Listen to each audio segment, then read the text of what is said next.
Hello, everyone. So we are delighted to welcome Mr. Low, Assistant Chief Executive at Singapore's Energy Market Authority, where he oversees key technological developments in the energy sector.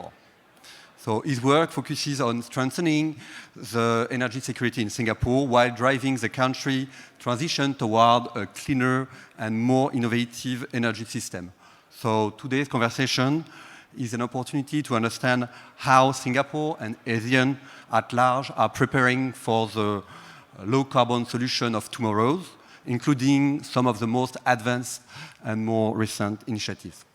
So to kick off our conversation, could you please outline a little bit, but in short, the role of the Energy Market Authority and Singapore's key priorities in terms of energy system?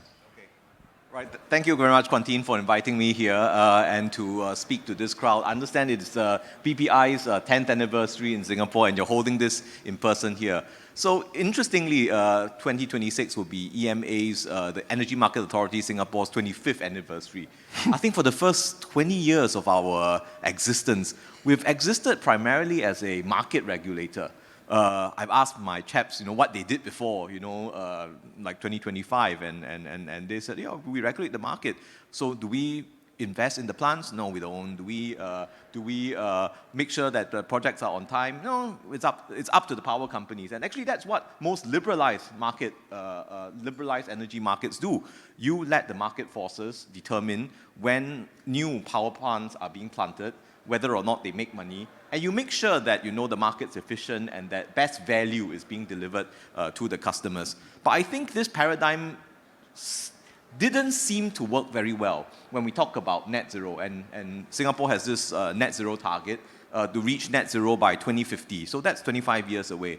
And we realized that, yes, if you're talking about power plants where maybe 25% of the outlay is capital, people are willing to take a little bit of the merchant risk. And in Singapore and in Southeast Asia as a whole, we have a steady GDP growth, we have a steady electricity growth. So quite a lot of people are willing to take, the risk for those, especially since, the prices of electricity are quite well indexed, to natural gas prices. But when it comes to renewables, it's a totally different story altogether. You're talking about, let's say, solar or subsea cable projects. 95% of the investment is incurred upfront. And later on, it's almost zero operating costs. Nuclear plants, I think 60% of the cost, is incurred upfront. The usual, I think, market paradigm for people to be willing to make investments, I think it's a little bit more not to be taken for granted when it comes to renewables. And so the Energy Market Authority is beginning to play a role as a market developer, as someone who is willing to, I think, de-risk first of its kind investments, whether it is in Singapore or whether it is first for the region. And I think that has largely characterized the new sort of like departments that we have grown over the last couple of years. In fact, the department that I head now, the Energy Technology Division, was only set up in the 1st of October this year. And it reflects, our focus, on new energy technologies. Yeah. So for that, even though it was like a more regulatory approach, you set up some diversification goals. Yes. And today, where do we stand, do you think, in Singapore, and what are the next steps in terms of diversification? Okay. Diversification, that's an interesting word. I think in a full gas world, when we talk about diversification, we're talking about geographical and market diversification. It used to be that all our gas came from pipelines from Indonesia and Malaysia. I mean, that's two sources. It's vulnerable. In Europe, you don't like that. Europe, when you have one pipeline from a country, that's not considered secure. No, and we were true, I think, correct. in the past. Yeah. So about 15 years ago, we built our first LNG terminal. It allows us to be able to diversify from piped natural gas to liquefied natural gas. Natural gas, you can ship it from all over the world, but let's face it, I think it's one of the most geographically concentrated resource, in the world. I think 4 countries command, more than half of the world's production. But in any case, a liquefied natural gas terminal allows us to be able to ship natural gas almost from anywhere.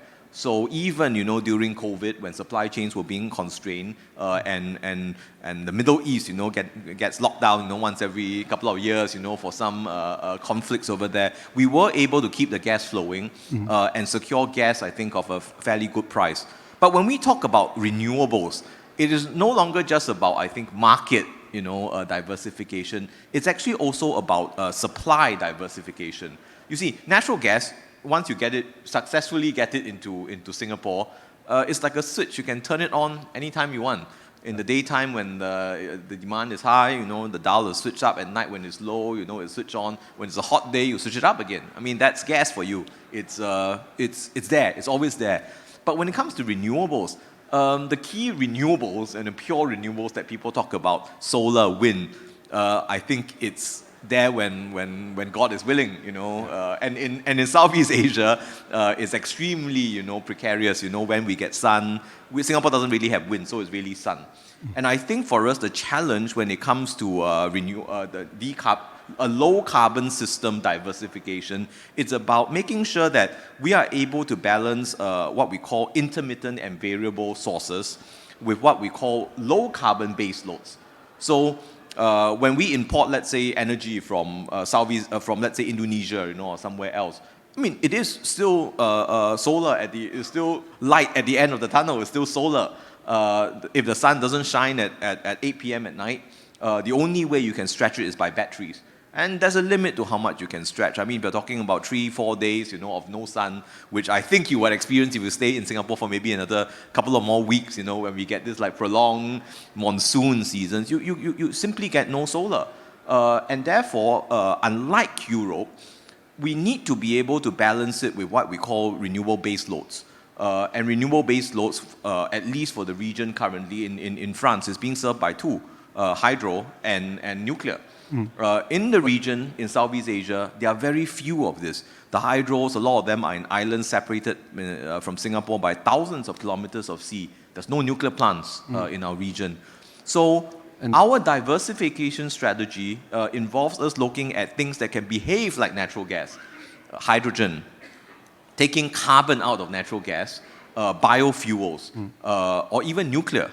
I think those are the key options available. Yeah. Are you especially excited by some innovation and technologies that would help you in maintaining this kind of interesting mix in Singapore and in the ASEAN region at large? Yes, certainly. So I think we are excited enough that we are willing to put our money where our mouth is. I think at this very moment, there are no less than 3 or 4 major pilots on things like ammonia, ammonia, which is a hydrogen derivative, biofuels, as well as for power sector carbon capture. So all these are projects that we have sort of like advanced to the FEED stage already, and are quite prepared actually to be able to build a demonstration site, if the FEED study proves to be successful, and that could be any time in the next couple of years. And do you see some place for the French companies or French public sector cooperation on those fields? Oh yes, definitely. I think one of the earlier forerunners when it comes to, let's say, energy imports, Total Energy has